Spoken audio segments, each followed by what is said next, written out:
कथा सुन्न भनेर कान बनिए के गर्नु ती कुण्डल दानै गर्न भनेर हात बनिए बाला भेरी के फल जिब्रो पढ्न र मन्त्र जप्न बनेको नस्वादका खातिर यो चोला उपकार गर्न बनेको श्रृङ्गारमा के छ र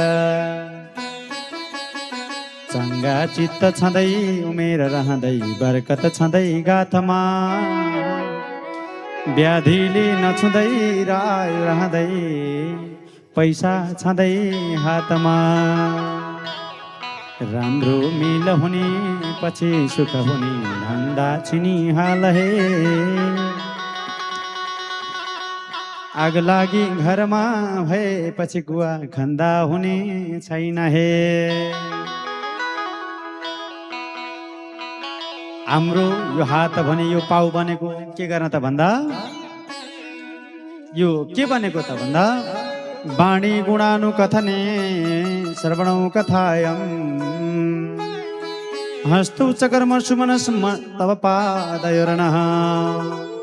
स्मृत्या शिरस्तव निवास जगत् प्रणान्मे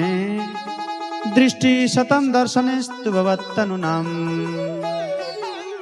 वाणी गुणानु कथने भगवानका गुणानुवाद गाउनको निम्ति बनेको यो बोली है। श्रवणौ कथायम यो कान भनेको कथा